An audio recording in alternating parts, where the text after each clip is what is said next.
Hello to everyone, welcome to my YouTube channel तेरा मेरा maths. तो स्टूडेंट, जैसे कि अभी आपके बोर्ड एग्ज़ाम्स आने वाले हैं, साथ ही काफ़ी कॉम्पिटिटिव एग्ज़ाम्स आने वाले हैं। तो उसके लिए जो मैंने आज टॉपिक लिया है वो लिया है प्रोबेबिलिटी। प्रोबेबिलिटी टॉपिक जो हर हर किसी ने 10th में पढ़ा है, +1 में पढ़ा है, +2 में पढ़ा है। लेकिन जो आज हम प्रोबेबिलिटी करेंगे वो क्लास 12th से करेंगे, जिसमें मेन हम फोकस करेंगे कंडीशनल प्रोबेबिलिटी पे। उसके क्वेश्चंस करेंगे, आपको इजी वे में बताऊंगी मैं। तो आप वीडियो में बने रहें पहली बात, और एंड में जितना भी मैंने पढ़ाया होगा उसके रिगार्डिंग मैंने आपसे एक क्वेश्चन पूछना है, तो आप उसका आंसर करें अगर आप वीडियो पूरी देख रहे हो। तो स्टूडेंट्स, मैं आपको कंडीशनल प्रोबेबिलिटी स्टार्ट करने से पहले ये पूछूंगी कि व्हाट इज़ प्रोबेबिलिटी। ठीक है, थोड़ा सा रिवाइज भी कर लेते हैं कि प्रोबेबिलिटी होती क्या है। तो हर किसने पढ़ा है कि प्रोबेबिलिटी इज इक्वल टू, किसके बराबर होती है प्रोबेबिलिटी, कि नंबर ऑफ फेवरेबल आउटकम्स। ठीक है, जितना हमें चाहिए फेवरेबल आउटकम्स हम ऊपर लिखते हैं, और नीचे क्या लिखते हैं, टोटल पॉसिबल आउटकम्स। ये हमारा जनरल फॉर्मूला होता है किसका, प्रोबेबिलिटी निकालने का, जो अब तक हम 10th में पढ़ते आए हैं। चलो ठीक है, हर किसने पढ़ा है तो ज़्यादा इस पे हम फोकस नहीं करेंगे। जो मेरा फोकस करने वाला आज का टॉपिक है वो है कंडीशनल प्रोबेबिलिटी, कि ये कंडीशनल प्रोबेबिलिटी होती क्या है। ठीक है, कंडीशनल प्रोबेबिलिटी होती क्या है। जनरल से एक मेरा इसके ऊपर सुन लो कि मैं कहना क्या चाह रही हूँ। कंडीशनल प्रोबेबिलिटी तो हमने पढ़ लिया कि क्या होती है, कि favourable upon total possible outcome. लेकिन साथ में अब एक वर्ड जुड़ चुका है, वो है कंडीशनल। कंडीशन का मतलब ये इस तरह के स्टेटमेंट क्वेश्चन हो गए जिसमें कुछ कंडीशन दे रखी होगी। ठीक है, इसमें क्या होगा, मेन क्वेश्चन स्टार्ट करने से पहले मेन बातें बता देती हूँ कि हमारे पास 2 इवेंट्स गिवन होंगे। ठीक है, 2 इवेंट्स 2 इवेंट्स दिए होंगे, गिवन नहीं होंगे, 2 इवेंट्स दिए होंगे। उनमें से जैसे ही मेरे पास 2 इवेंट्स, एक इवेंट ए की बात हो रही होगी क्वेश्चन में, एक इवेंट बी की बात हो रही होगी, उसमें से कोई एक, जरूरी नहीं बी, कोई एक, दोनों में से कोई एक इवेंट हमें क्या होगा, गिवन होगा, बोला होगा कि ये चीज़ तो हो चुकी है। अब बताओ, अगर ये चीज़ हो चुकी है तो इसकी प्रोबेबिलिटी फाइंड आउट करनी है दूसरे इवेंट की। इस तरह के क्वेश्चन होंगे जो होते हैं कंडीशनल प्रोबेबिलिटी। तो स्टेटमेंट पढ़ के आपको क्लियर हो जाएगा कि कंडीशनल प्रोबेबिलिटी में क्या होते हैं, कि हमें 2 इवेंट्स गिवन होते हैं जिसमें से एक इवेंट, सॉरी 2 इवेंट्स गिवन नहीं होते, 2 इवेंट्स दिए होते हैं जिसमें से एक इवेंट हमें गिवन होता है, बताया होता है कि इसके बारे में कि ये चीज़ ऐसे हो चुकी है। और दूसरा, अगर एक हो चुकी है तो होने के साथ साथ दूसरी दूसरी हमने with the help of this find out करनी होती है। तो इसका फॉर्मूला डिस्कस कर लेते हैं। ये होगी स्टेटमेंट की बात, की कंडीशनल प्रोबेबिलिटी की स्टेटमेंट किस तरह से होती है। दूसरा, इसका फॉर्मूला, पहले इसको डिनोट कर लेते हैं, डिनोटेड बाय। हम इसको कंडीशनल प्रोबेबिलिटी को किस तरह से हम डिनोट करते हैं, हम इसे, जैसे ऊपर वाला क्वेश्चन था, एक गिवन है, एक हमें फाइंड आउट करना है, तो इसका मतलब ये इस तरह से लिखा होगा, A/B।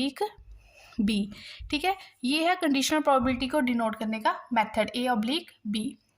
जिसमें जो सबसे आगे लिखा होगा ये हमें फाइंड आउट करना होता है, मतलब ए की प्रोबेबिलिटी हमें फाइंड आउट करनी है जब ऑलरेडी अकर, जब बी पहले से ही हो चुका है।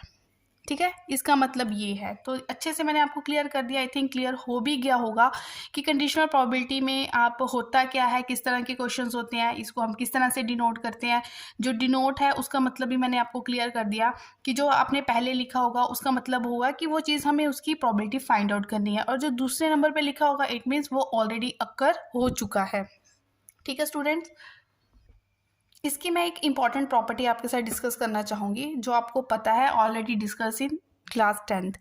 हमें पता है कि जो प्रोबेबिलिटी होती है, ठीक है, जो प्रोबेबिलिटी होती है वो, उसकी वैल्यू किस किस के बीच में लाई करती है, प्रोबेबिलिटी लाइज बिटवीन 0 एंड 1। ठीक है, 0 और 1 के बीच में होती है, क्योंकि ना कभी 0 से छोटा होगा ना कभी 1 से बड़ा होगा, 0 होगी या 1 होगी, या 0 या 1 के बीच में लाई करती है। उसी तरह से सेम बात वही है, जो कंडीशनल प्रोबेबिलिटी होती है, जो उसकी वैल्यू होती है वो किस किस के बीच में लाई करती है, वो भी 0 एंड, जब भी प्रोबेबिलिटी की बात होगी मीन 0 एंड 1, उससे ज़्यादा आपने कुछ नहीं सोचना है। तो ये क्वेश्चन भी किसी कॉम्पिटिटिव एग्जाम में आया था, इसलिए मैंने आपके साथ डिस्कस किया कि कंडीशनल प्रोबेबिलिटी की वैल्यू किस किस के बीच में लाई करती है।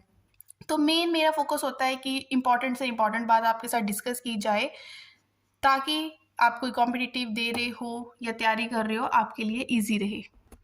अब बात करते हैं इसके फॉर्मूले की कि जो कंडीशनल प्रोबेबिलिटी मैं आपको पढ़ा रही हूँ उसका फॉर्मूला क्या होता है अगर आपने उसको डायरेक्ट यूज़ करना है। जैसे मेरे पास दो इवेंट्स है ई और एफ, दो इवेंट्स है जिसमें से एफ ऑलरेडी अकर्ड, ठीक है, एफ इवेंट हो चुका है और ई की हमें फाइंड आउट करनी है प्रोबेबिलिटी। तो इसको हम किस तरह से डिनोट करेंगे, ई तो मतलब हमें फाइंड आउट करना है, उसको आगे रखना, ऑब्लिक एफ जो हो चुका है उसको इस तरह से। तो ये बना इसके, ठीक है, डिनोशन ये बनी इसकी। तो ये किसके बराबर होता है, पी ई इंटरसेक्शन एफ, और जो इवेंट ऑलरेडी अकर हो चुका है उसकी प्रोबेबिलिटी फिर से नीचे आएगी। तो ये हैशटैग नोट डाउन कर लो कि what is the condition formula of conditional probability, वो ये होता है, ठीक है। ऊपर दोनों का इंटरसेक्शन आएगा, मीन्स दोनों में जो कॉमन होगा वो ऊपर आएगा, और नीचे क्या आएगी, जो ऑलरेडी अकर इवेंट हो चुका है उसकी प्रोबेबिलिटी क्या आएगी, नीचे आएगी। और एवरीवन नोज कि denominator never equal to zero, तो प्रोबेबिलिटी ऑफ एफ कभी भी जीरो, हम बोलते हैं ना कि प्रोबेबिलिटी लाइज बिटवीन 0 एंड 1, लेकिन यहाँ पे कंडीशन क्या है कि एफ की प्रोबेबिलिटी कभी भी जीरो के इक्वल नहीं होगी, क्योंकि वो फिर इन्फिनाइट हो जाएगा, ठीक है, उसको वो एग्जिस्ट नहीं करेगा। इसलिए उसके बाद अब लेते हैं हम एक क्वेश्चन। स्टूडेंट जो नेक्स्ट क्वेश्चन है आप ध्यान से देखें, एनसीईआरटी का क्वेश्चन है। इसमें क्या बोला गया है, क्वेश्चन अच्छे से समझते हैं कि एक ब्लैक एंड रेड डाइस को हमने रोल किया, सीपी का मतलब कंडीशनल प्रोबेबिलिटी है यहाँ पे, कि find the conditional probability of obtaining A some greater than 9। पहले इतना पढ़ लेते हैं। अगला बोला है कि गिवन दैट करके बोला है, वो अगली बात है। जो हमें फाइंड आउट करना है वो क्या करना है, conditional probability of obtaining a some greater than 9। मतलब दो डाइस आप रोल कर रहे हो, एक पे भी कुछ नंबर आएगा, जैसे ये दो डाइस है, ये है, जब आप इसको उछालोगे रोल करोगे तो इस पे भी कुछ नंबर आएगा, इस पे भी कुछ नंबर आएगा। अब दो इवेंट्स बन जाएंगे ना, एक यहाँ से, दूसरा जो गिवन वाली लाइन दे रखी है, दूसरा इवेंट यहाँ से बन जाएगा। तो पहले मैं बोल लेती हूँ जो इवेंट ए है वो मैं किसको मान लेती हूँ, इसको। उसमें क्या पूछा है कि ऑब्टेनिंग अ सम ग्रेटर देन 9, ठीक है। ऐसा कुछ नंबर, ऐसे क्या क्या प्रोबेबिलिटीज बनेगी कि दोनों का सम 9 से बड़ा आना चाहिए। मीन्स एक तो ये हो गया, जैसे 4 के साथ 6 आ गया, ठीक है, 4 के साथ 6 आ गया, फिर 5 के साथ 5 आ गया, 9 से बड़ा बनना चाहिए। जैसे 6 + 4 के 10 है ना, तो इस तरह से बनना चाहिए। पहला इवेंट जो है वो क्या है, सम ग्रेटर देन 9 के लिए दो इवेंट्स बन रहे हैं, सम ग्रेटर देन 9, और क्वेश्चन को देख के क्लियर हो रहा है क्योंकि एक इवेंट गिवन है। तो 4 6 बन गया, 5 5 ये तो आप बना ही लोगे। दूसरा बन गया 6 4, तो और क्या बन सकते हैं पॉसिबल, 6 4 हो गया, 5 6 हो गया, एक आउटकम ये होगी, एक 6 5 होगी, एक हमारे पास होगी 6 6, ठीक है। ए इवेंट है उसमें हमने वो आउटकम्स लेनी है जिन दोनों का सम ग्रेटर देन 9 बन रहा हो। अब बी आउटकम, बी इवेंट हम किसे मानेंगे, given that black dye resulted, जैसे दो डाई है ना ब्लैक और रेड, कहते हैं ब्लैक को जितनी बार आपने उछाला ना उसमें 5 ही आएगा, ठीक है। तो अगर ब्लैक में समझो ये फिक्स कर दो 5, ठीक है, तो 5, तो दूसरा हो सकता है 5 के साथ 1 आ गया, फिर हो सकता है 5 के साथ 2, ऐसे 6 तक आ जाएगा। ये आ गया 5 के साथ 3, 5 के साथ 4, एक तो फिक्स कर दिया ना हमने, दूसरा अलग अलग नंबर देता जा रहा है, 5 के साथ 5 और 5 के साथ 6। ये हमारा बी इवेंट हो गया, ये गिवन है, ये मतलब ये गिवन है। गिवन का मतलब ये इवेंट हो चुका है, हमें जो फाइंड आउट करना है वो probability of A find out करनी है। तो ये क्लियर हो गया ना क्वेश्चन, क्या हुआ है कि एक इवेंट गिवन होगा, एक इवेंट के बारे में हमें पता करना है।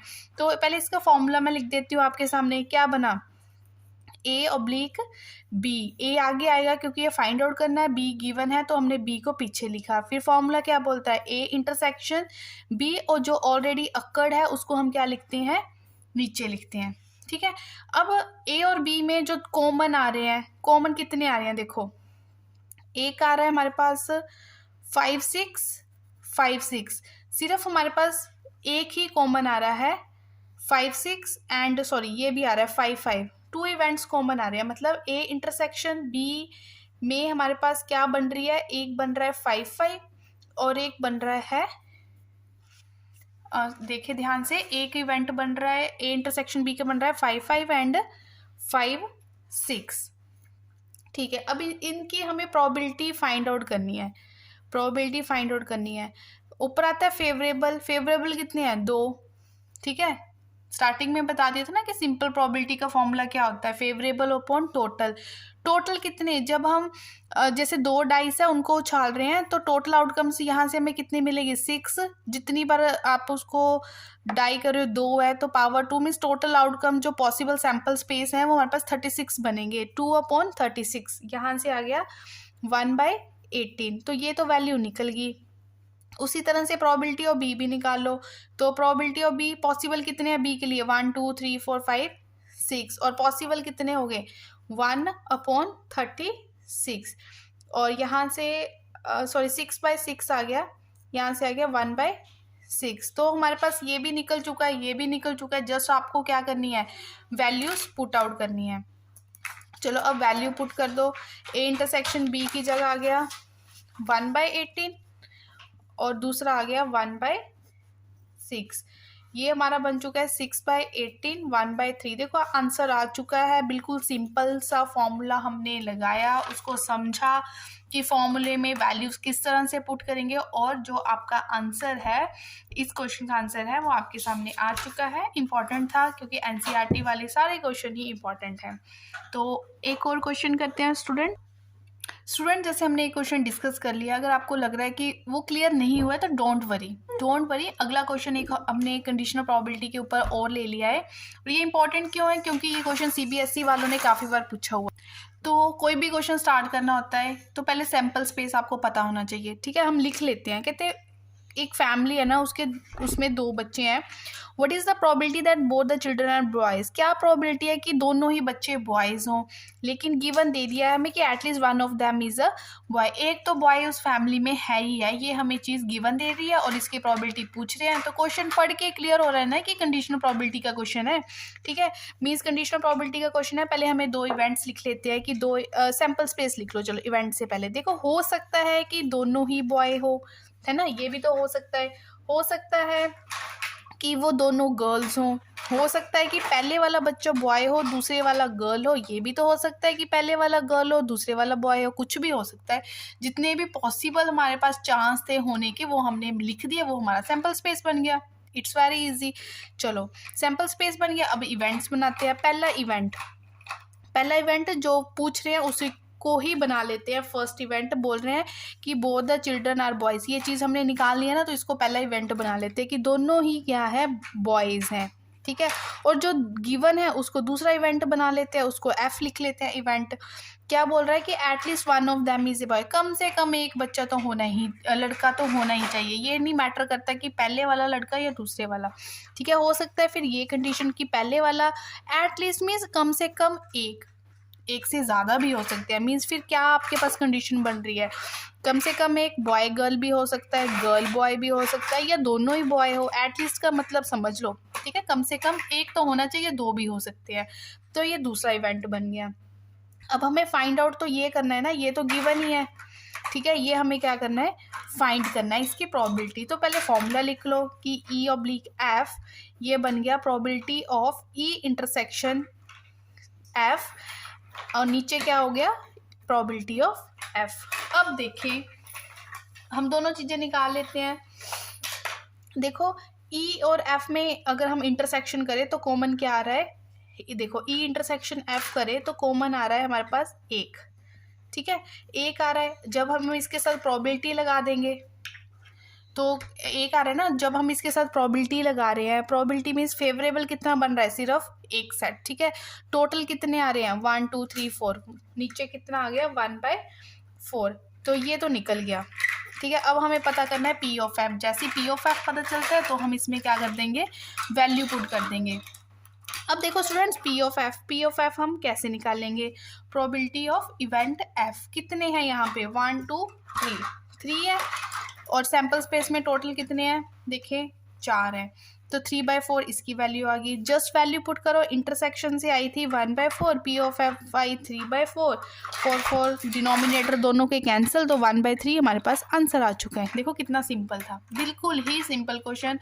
एक बार क्या करो, अभी भी समझ नहीं आ रहा, डोंट वरी, ठीक है, ठीक है, डोंट वरी। आप क्या करें, एक बार क्वेश्चन को अच्छे से पढ़ें। अभी जो मैंने स्टार्टिंग में फॉर्मूला बताया कि किस तरह से आपने फॉर्मूले को अटैम्प्ट करना है, उसको सुने और क्वेश्चन पढ़ें। ठीक है, क्या पता होना चाहिए, सैम्पल स्पेस पता होना चाहिए, फेवरेबल कंडीशंस पता होनी चाहिए, क्वेश्चन समझ आना चाहिए, वैल्यूज पुट करने हैं और कुछ नहीं है। वेरी सिंपल टॉपिक है, इसमें आपको कुछ नहीं है कि आपको कैलकुलेशन करनी है, प्लस माइनस करना है, नथिंग। ठीक है, नथिंग लाइक दैट। जस्ट हमें क्वेश्चन समझना है और हमें फॉर्मूले में वैल्यूज पुट करनी आनी चाहिए।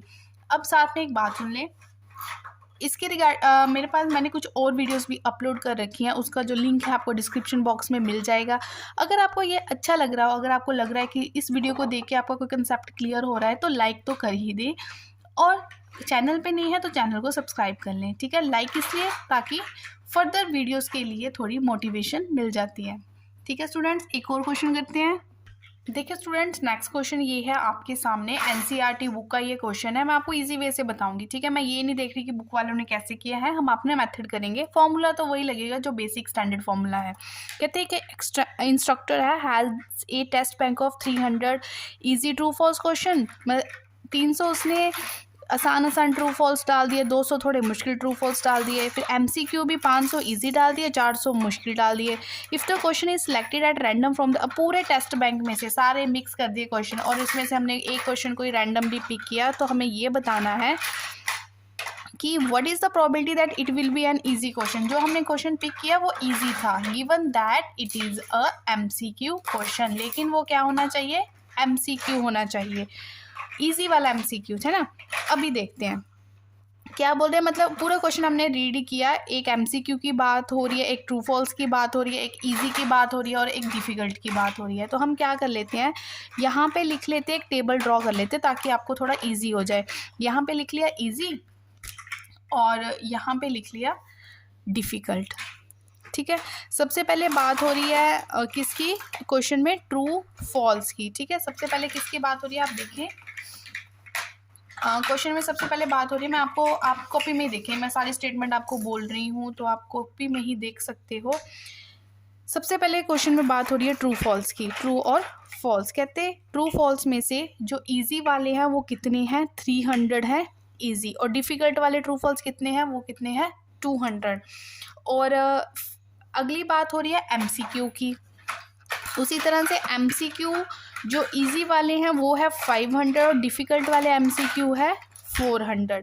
ठीक है, आप प्लस कर लें। सबसे पहले हम टोटल देख लेते हैं, यहाँ से आया 800, यहाँ से आया 600, 800 और 600 1400। अगर सारा टोटल करें वो मेरे पास कितना बन गया, 1400। मतलब ये मेरा टोटल, जो से एक तरह से आप सैम्पल स्पेस बोलते हैं ना, possible outcomes, total number of questions, easy और डिफ़िकल्ट के सारे क्वेश्चन मिला के टोटल बनते हैं 1400 क्वेश्चन। अब इन 1400 क्वेश्चन में से हमें पिक करना है। देखो, 2 इवेंट्स पहले हमें बनाने पड़ेंगे। इवेंट ई आप किसको बनाओगे, इवेंट ई स्टूडेंट्स देखिए, इवेंट ई हमारे पास क्या होगा, इसको लिख लें कि जो हमें फाइंड आउट करने को बोला है उसको आप क्या बना लें, इवेंट ई। फाइंड आउट करने को बोला है कि what is the probability that it will be an easy question. Event E क्या हो गया, इजी क्वेश्चन। ठीक है, इजी क्वेश्चन। तो इजी वाले टोटल कितने हैं, देखो ये इजी वाले का मैंने सम किया है, तो इजी क्वेश्चन टोटल कितने हैं, नंबर ऑफ इजी क्वेश्चन कितने हैं, 800। क्लियर हो गया। ठीक है, नंबर ऑफ इजी क्वेश्चन कितने हैं हमारे पास, 800। दूसरा इवेंट क्या होगा कि जो गिवन है उसको दूसरा इवेंट बना लो, उसको हम इवेंट एफ बना लेते हैं। गिवन में क्या बोला है कि एमसीक्यू क्वेश्चन है, ऐसे नहीं बोला कि इजी है या डिफ़िकल्ट है, ये बोला है कि एमसीक्यू क्वेश्चन है। तो दूसरा इवेंट हो गया MCQ question. MCQ question total, अगर हम एमसीक्यू की बात करें, ये है टोटल एमसीक्यू। ठीक है, 500 और 400 टोटल कितने हो गए, 900। तो दूसरा इवेंट के जो टोटल आउटकम्स होगी वो कितनी होगी, 900।